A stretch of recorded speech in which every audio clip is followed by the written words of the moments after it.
Welcome back once again, or should I say, because this is music that matters, welcome back, my friends, to the show that never ends. We're so glad you could attend. Come inside. Come inside. Come inside. Thanks for picking that up. Thanks for picking up what I was throwing down. Yeah. And of course, we are back with another episode of Music That Matters on Different Strings, a guitar adjacent podcast. I, as always, remain your most loyal host, Wes. And I'm here with my good friend, Andy. Andy, please say hello to the whole world. Good night, Gracie. I'm not sure. We're going to have to work on that a little bit. But before we get into Come on, that is an old reference, and I'm an old lady, and you definitely know where that came from. Don't tell me you don't know where Good Night Gracie came from. I do. I used to listen to the oldies when I was a kid. Okay. On the radio. Okay. Hi everyone. Welcome back to Different Strings Podcast. So tonight is this episode is Music That Matters. We are talking about the breakthrough Jo Satriani album called Surfing with the Alien from 1987. But before we get into that, Andy's going to tell you how to find us on the internet. Take it away, Andy, the orchestra leader. Thank you, and good evening, everyone. Thanks for joining us. Oh, no, different part of the episode. Okay, please visit us at differentstringspodcast.com. Email your questions or topic ideas or hate mail or, whatever. differentstringspodcast@gmail.com. Find us on Facebook at Different Strings Podcast. On YouTube, please like, subscribe, hit the bell, comment, and do all the things. And then please subscribe to Different Strings Podcast wherever you consume such media. Back to you, Wes. Thank you. So this was my choice. I'm a big Jo Satriani fan, and like many other guitar players, when this album came out in October of 1987, I was completely, I'm sorry, October 1987. Holy Toledo. You were what? Completely what? 13 years old? Yes. Completely blown away. I was 18, barely. Yeah. I'd only been 18 for a couple of months, and I did not play like that. I knew who Steve Vai was, but even in 1987, he had not done much outside of Frank Zappa, and I was not a big Frank Zappa fan. So Vai had been with the David Lee Roth band. At that point, they put out an album, and that was, of course, mind-blowing. But he hadn't done any of his solo stuff, his instrumental stuff. So to me, instrumental guitar music was Julian Bream and Christopher Parkening and John Williams, not the composer, but the classical guitar player. That was instrumental. And of course, the Ventures. So there's not a lot of really serious guitar histrionics in there, unless you are super into Andre Segovia, which some people are. But well, how about like Al Di Meola? I didn't know about the jazz fusion guys then. Pat Metheny, yeah. I didn't.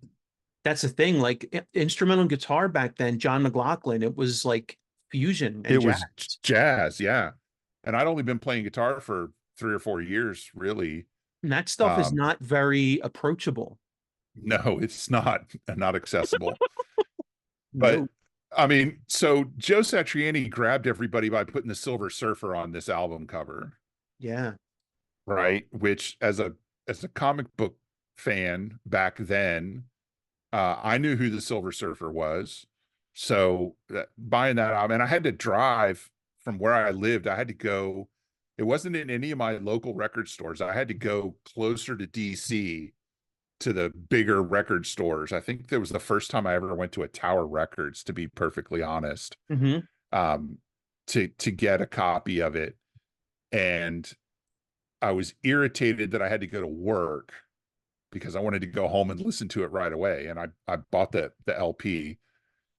So completely blown away. It starts off with Surfing with the Alien, and then goes into, it might be the best side one of an instrumental rock album in the history of instrumental rock, right? Surfing with the Alien, Ice Nine, Crushing Day, Always with Me, Always with You, and Satch Boogie. That's side one. I know. And everyone, there was a video for Satch Boogie. There was a video. Did you know this? Yeah. There was a video on MTV. Kids, MTV stands for music television. And back in the day, there used to be videos on MTV, and now MTV's dead. But there was a video for Satch Boogie. There was a video for an instrumental guitar song. Yeah. And dude, that's just mind blowing. And he out boogied ZZ Top on that song. Yeah, he It's, sure did. I mean, that's just some of the most awesome guitar playing. 1987, this came out, Yeah. and I had only heard of Jo Satriani because Steve Vai name dropped him in an interview. Oh, really?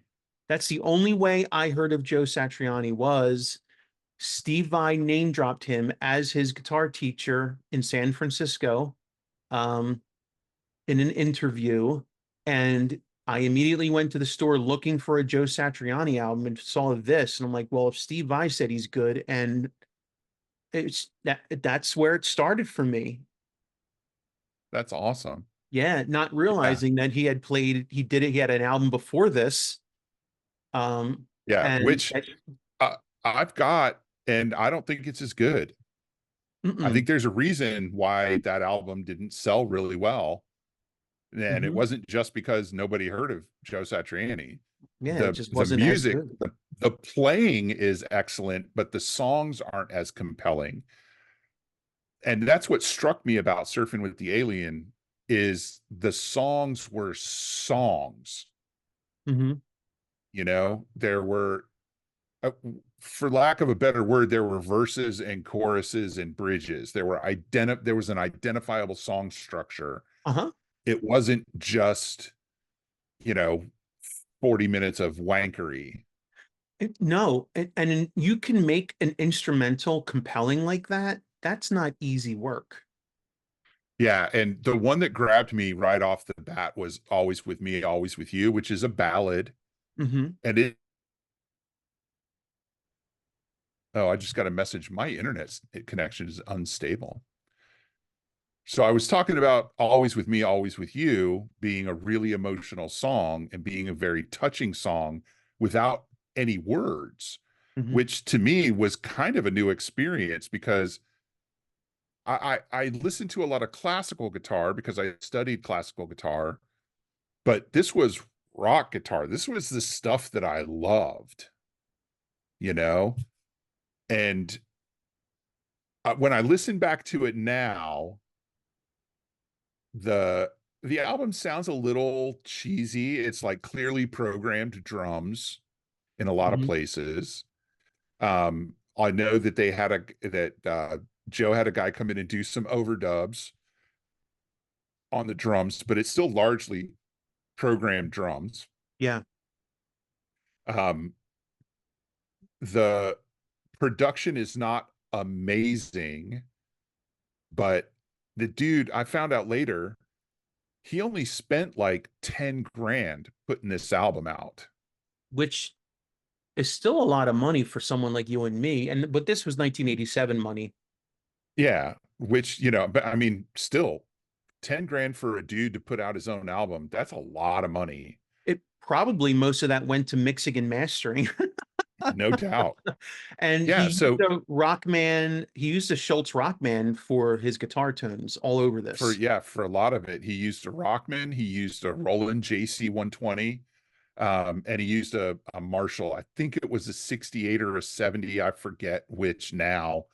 So it would have been a JTM, Hmm. right? If it was late 60s, early 70s, that would have been a JTM. Okay. Um, Now this was before he was probably one of the more famous Ibanez endorsers. If I remember correctly, he was a Kramer player back then. And of course, I know from just knowing about him that he built his own guitars. He made parts casters. That was Hmm. something that he did for other people. But he was jumping in and out of the studio because he could only, number one, he didn't have very much money, so he had to take the time and the rooms that were available when they were available, which meant Mm-hmm. a lot of off hours work. Mm-hmm. But he also couldn't reliably know which boards he was going to be using from session to session. So he just printed all of his effects to tape, Oh, which is kind of a dicey thing. yeah, ballsy move. Yeah, but when you don't know what's going to be in the next studio you work in, you kind of got to, Mm-hmm. you know. And so the reason this album matters so much to me is that for the first time, I felt like recording your own music was an achievable goal. And it wasn't very long after this that I got myself a 4-track and really started trying to figure out how to use it and to really sit down and start trying to write songs and being able to record ideas as they came and turn them into completed songs. Mm-hmm. It took me a long time to get good at that, but and now, of course, my fascination with the 4-track I've talked about. Without this album, I probably wouldn't be as good at recording stuff as I am now, because I really put a lot of work into figuring out how to do all that. Yeah. And that was inspired by Joe and his kind of do it yourself mentality. I mean, even though he was using a real studio, he was still doing it himself, you know? So that really mattered. And of course, the playing is just amazing. I can't play too many of the leads on this album still, but over the years, I've been able to play more and more of the rhythm tracks as I've gotten better. So I love to sit down and play along with this album. Yeah. Um, the one that I could always play the leads on was Hill of the Skull, because it's really more of a melody than a lead. And I could play most of Circles until he got to the really manic part, you know, when it really kicks in. Mm-hmm. Great song on in the middle of side two. Um, but it was just such a refreshing change from the, you know, high pitched singer, an 8-bar solo, and a fade out that had become glam metal at that point. Mm-hmm. You know, 87 is the height of glam metal, Mm-hmm. you know, Yeah. and then, I you said why this album matters. I mean, musically speaking, Jo Satriani was educated, right? yeah, yeah, He was a teacher and he was an educated musician, and he forced a lot of guitar players to learn theory yep, because to emulate what he was doing. He brought things like the circle of fifths to rock music, yeah, modes like that we had sort of started hearing about from players like Randy Rhoads and George Lynch, those players that sort of started incorporating neoclassical scales into their playing. yeah, He yeah, brought, he just had a knowledge of the fretboard and of theory, but didn't beat you over the head with it. It was very emotional, charged and playing. musical, Yeah, and if yeah, you listen to his solos, they sound a little on the wild side. Like he's really ripping, but yet he's doing it in a very melodic way. yeah, Um, and that was very new for, like you said, at 87, the height of metal. A lot of or the glam rock, a lot of it was still very just fast blues playing. Yeah. And Well, that's and not what Joe was. no, not at all. And I don't know if you know this, but I think only one or two songs on the album had worked out solos for not the melodies, not the Hmm. melody parts, but this he would take a solo in each song too. And Hmm. most of those on the album were just improvised live in the studio where he just let it rip. And I think that's really cool And then kept the best because take. yeah, because it shows how deep that knowledge was in him. And this is after this in the late 80s is when I started applying my theory knowledge to the guitar. Up to that point, I just played the guitar. I had some theory knowledge because of being knowing how to play piano. And I had learned a little bit of theory. I'd taken a couple of theory classes in school. So, but applying that to the guitar really opened up my eyes, Hmm. Yeah. you know? Yeah. There was, this was, to me, this album was a game changer. Um, there's a, another album, we'll probably discuss it at some point in the near future, Passion and Warfare, that Yeah. I believe was equal Right as up there with this. Yeah.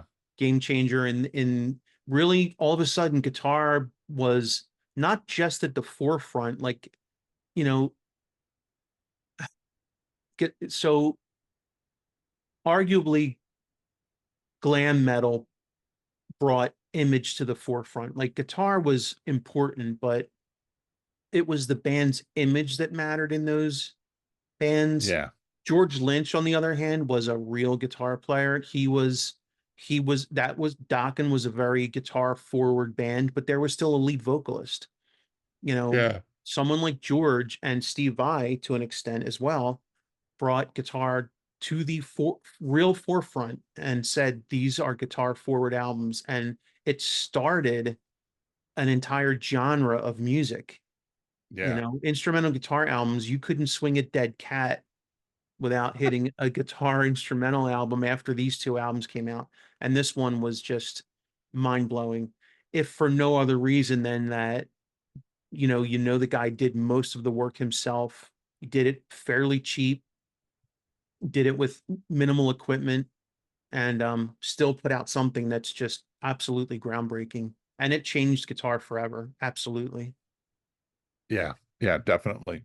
And not only that, it's still a great album to listen to, Hmm. even with its dated production and tones in a lot of places. Hmm. It's still a lot of fun to listen to. Yeah. As soon as you told me you were suggesting this one, I put it on and I'm like, man, I forgot how good this was. Yeah, and it's good every time. And he put out his next album was an EP, and then he put out another full-length album that was almost twice as long called Flying in a Blue Dream, Which is where also I love. yeah, it's a great album, but he sings on it, Yeah, he does. which even he said was a mistake. But Yeah. the songs that he sang were it didn't matter that he didn't have a great voice because there was so much emotion behind it. Hmm. And one of them was, I think it's just called The Phone Call. It was hilarious, Yeah. and it's featured a guitar banjo, Yeah. and it was hysterical. Yeah. Give me Yeah. that phone. Yeah. But Good yeah, I pick. mean, surfing with Dude. it puts Satriani right up there at the top of the guitar player list where he belongs. Yeah. And that's all I have to say about that. Well, good, because our internet keeps freezing up. And if it keeps happening, I'm going to throw my computer out the window. Well, let's not do that. Right. Okay. In, So, in, Instead, let's say goodnight and goodbye to all the fun people out there listening. yeah. So differentstringspodcast.com, email us at differentstringspodcast@gmail.com, Facebook, YouTube, etc. Subscribe, please, like, comment, all that stuff. Put in the comments what you think of Surfing with the Alien, favorite Joe album, all that stuff. And if you think it's a horrible album, well, you can tell us that too. And with that, we say good night, Gracie. Good day. Good night, Crazy. That's right.